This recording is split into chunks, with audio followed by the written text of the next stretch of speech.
Before the global domination of Pokemon, it was uncommon for RPGs to feature the main character sitting in the background while his minions did all the work. But did you know that Quintex pulled it off back in 1994? In a game perhaps best described as a mix of the oddball humor of Earthbound with the gameplay of Pokemon, the makers of Illusion of Gaia would release another underrated game on the Super Nintendo, Robotrek. A really interesting RPG that didn't sell particularly well and quickly fell into obscurity. Its most noteworthy feature is the ability to create 3 robots to fight in your place, while you, jerk off in the background. This feature, coupled with some zany humor that completely went against the more traditional games of the time, makes Robotrek a pretty underrated RPG, yet one that's not without some key design flaws. All things being considered, is it worth your time? Hell, it says right on the box that it's another great RPG from Enix. Pretentious as hell, but hey, let's take a look.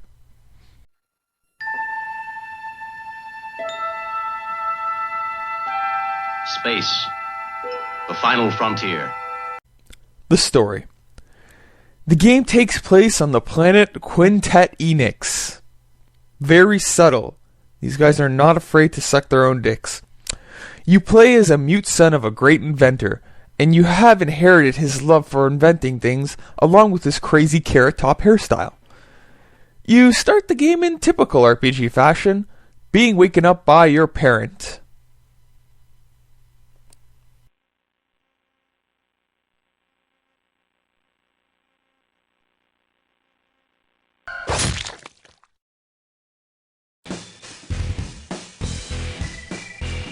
Nah, just kidding, relax. It goes like this.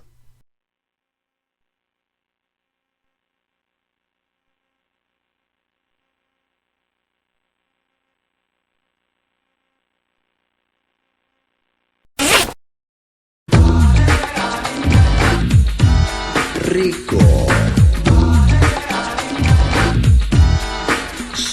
Incredibly inappropriate, incestuous, and homosexual jokes aside, one day your father is kidnapped by a mysterious group known as the Hackers, who plan to one day use his expertise to take over the world, and he creates Skynet, and then all of the Terminators who begin the events leading to the Matrix where all of mankind has been harvested into energy. No!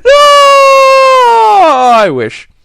No, in typical RPG fashion, it's up to you, a teenager, and your team full of self-created robots to defeat the Hackers and save the universe from destruction. And that's all you need to know, because Robotrek's story may seem simple, but it's actually pretty confusing, with time travel and space exploration included later on.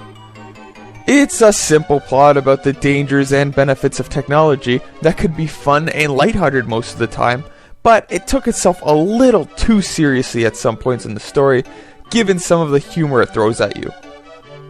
The first act had a pretty interesting build-up, but Robotrek suffers from a sloppy third act that left me with a lot of basic questions about what was even going on. Like what this doohickey did, who this person was, and more.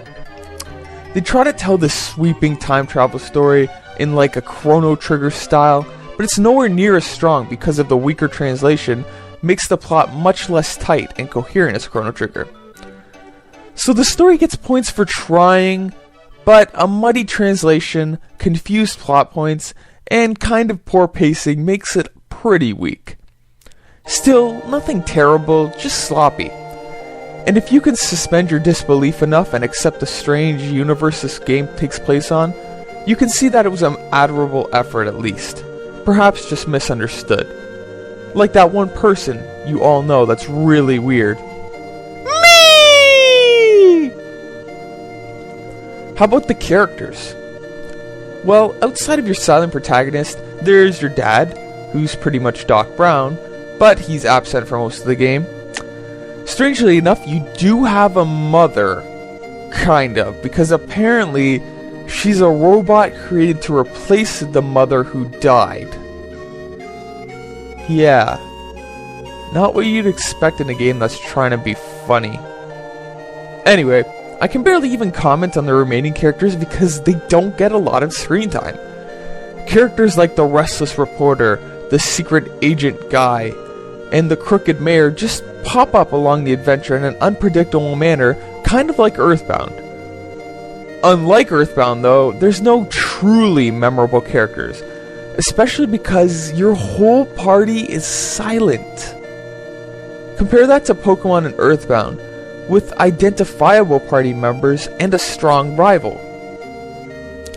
Oh well, maybe it's better than having a typical angsty protagonist. Why can't I steer the ship? Goddamn, because you're too emotional! I'm not emotional! So without a really strong story or characters, what does this game have going for it? Well, firstly, Robotrek was actually known as slapstick in Japan, and it seems to aim for an Earthbound kind of humor with its dialogue and characters. However, the game suffers from a pretty weak translation that probably ruined a lot of these off-the-wall jokes, but a lot still comes through as there was a good amount of oddball humor. Though it's not quite as timeless and clever as Earthbound, Robotrek does at least pack some creativity and humor that makes it stand out from its more traditional counterparts, and it definitely stands out as one of the funnier RPGs I've played. Intentionally funny. For example, unlike most RPGs, where you have to bust into a house like the great hero you are and loot everybody's crap, in Robotrek, you always have to ring the doorbell before entering, or the people inside get pissed. That's awesome. I love little fourth wall things like that. And the game features a lot of other silly stuff like strange enemies and just some crazy places you visit, like a primitive village, an alien planet, a really screwed up haunted house, and even the inside of a computer, Mega Man Battle Network style. You have the ability to turn into a mouse, you get a spaceship. It's the small things like that that I really think make this game underrated. There seem to be little silly touches of detail too, like when your protagonist takes out a magnifying glass out of nowhere to examine things. Elementary, dear Watson. This is clearly a hooker! And you have to be a pretty good problem solver because this game can stump you very easily. There were some creative puzzles, like here, where you have to escape a jail cell by using a noisemaker to lure out the guard, and then turn into a mouse to escape. I really love how the game managed to incorporate some of that out-of-the-box thinking, particularly in areas like the Haunted Mansion, an area which just screws with you by the way. Although there were some fun and really unique puzzles, the game suffers from one of my biggest pet peeves in gaming, being a "where the hell do I go" kind of game. Just be prepared to have that walkthrough ready, because Robotrek is deceptively long, probably lasting around 30 hours or so. In spite of that, with so many dungeons, caves, and factories and such to visit, it still manages to be a lot of fun just through its variety alone. However, now it's time to talk about Robotrek's main feature, the Robo Battles. Yes, you have the ability to create 3 robot buddies to fight for you, and you can equip them with a variety of weapons and armors. Now let's see how my awesome, bloodthirsty robot army looks like. This is gonna be awesome!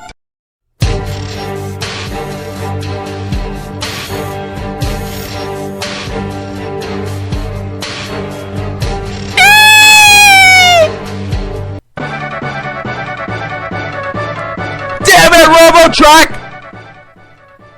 You build new weapons from recycling old ones, and combine items to make more powerful ones as well. It's a pretty cool system, but I can't help but notice these menus seriously look like garbage, and trying to navigate them for that one item you're trying to find is like trying to find snow in Jamaica. I know it's a minor thing to complain about, but compared to Terra Enigma, released only a little bit later by the same company, these menus sucked in comparison. Furthermore, you can allocate skill points to each of your robot after they level up. But what I thought was a really stupid design choice was the fact that you could relocate these points whenever you wanted. It was never set in stone. This kinda took away from the individuality of each robot, because there wasn't really a set kind of robot. Also, near the end of the game, they all have the exact same stats anyway, so there's absolutely zero sense of individuality. Though, not that picking a name and throwing on a coat of paint did much anyway. So, although the game designers understood that no kid wouldn't like the idea of making their own robot, I just wish there was more customization, like having different designs or different classes. It was unique for the time, but it doesn't really hold out today. Let's get down to the actual battles. Running into the overworld opponents in an Earthbound-like style will lead you into battles, where, just like Pokemon, you send out one of your robots to fight for you. Hell, he even throws a Pokeball, which begs the question of how the hell he shoved that poor thing in there. But, nevertheless, the show must go on. You fight on a grid where you use different weapon types to smash your enemies to itty bits. Wasn't there a robot law forbidding attacking a human? Not that I care, I just like to see a little Will Smith in my 1994 Super Nintendo game. It's just me. From far-range lasers to swordplay, you have a lot of options to move about. Just keep in mind that attacks take up fuel, as they act as your active time battle system, waiting for fuel to recharge before kicking ass. To be honest, although the battle system is really simple and self-explanatory, it managed to be a lot of fun in the simplicity. It's pretty satisfying with the ability to switch between robots and take out your opponents in different ways with a variety of weapons. And there is a pretty good amount of strategy involved, most of the time. There's also the fun little challenge of getting a randomly placed capsule on the field before the timer ran out for an added bonus. That was unique and pretty cool. Overall, the regular battles were usually really easy once you knew what you were doing, and with the ability to save almost anywhere and power level really quickly, once you have an idea of what you're doing, this game is actually very easy, maybe to a fault. That is, if you don't include the boss battles, which were just stupidly harder than the regular bouts. They just seem to have an uneven progression in terms of how you level before a boss. Take Persona 4 for example, where you go into a dungeon and listen to some nice J-pop, and naturally progress through your levels, so you're prepared for a boss that isn't ridiculously out of your league. Robotrek does not have the same progression like that. It's like immediately switching from 10-pound curls to 30. It's painful. And stupid. I suppose they remedy this by making regular battles and leveling up easier, but they make most regular battles so easy that there's barely a point in fighting. This is particularly due to how the game gives you an insanely powerful weapon about halfway through. The battle system could be really fun too. It's clearly kind of broken, and definitely could have used some fine-tuning. The graphics in the game were a little primitive, but definitely a charming experience. It's one of those games I wish I played as a kid because I could really see it having a lot of nostalgic value. The vibrant colors and memorable locations really stood out in my mind, and this is a pretty big world, making Robotrek fun to explore. Though obviously not as big or with as many secrets as the other big hitters of the time. In particular, the starting town of Rococo was particularly noteworthy for its really unique fall orangey look to it. Orangey. Sounds like sex party for oranges. Enemy and character designs were actually really well done. Yet the overworld was really primitive looking, with Super Mario World kind of graphics, but hey, at least they ripped off something good. The music was just okay. Only a few songs really stick with you, but even then, a lot of it was a little too repetitive, because there weren't too many tracks. They just had to recycle the same songs over and over, because this game clearly didn't have a big budget like a Final Fantasy title. Still, the soundtrack is memorable, especially the overworld theme, so it still gets a pass. Okay, so to conclude, you may have noticed a pattern here. Robotrek does a lot of things right, but arguably, and compared to other games of the time, it does many things wrong. I can understand why it fell into obscurity and it was never called a classic.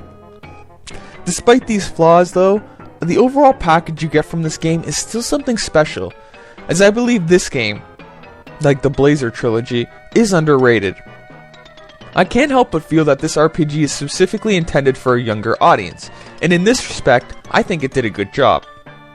However, where a game like Pokemon can appeal to all audiences with layers of complexity, Robotrek doesn't have the same clever design. If a lighter RPG with an oddball twist floats your boat, or if you enjoy the simple charm of a Super Nintendo RPG and you're patient enough to wade through the little flaws, then give Robotrek a shot. I still think it's a really underrated game, and I had a lot of fun with it. Well, that's all for now. So, until next time, I look forward to our next random encounter.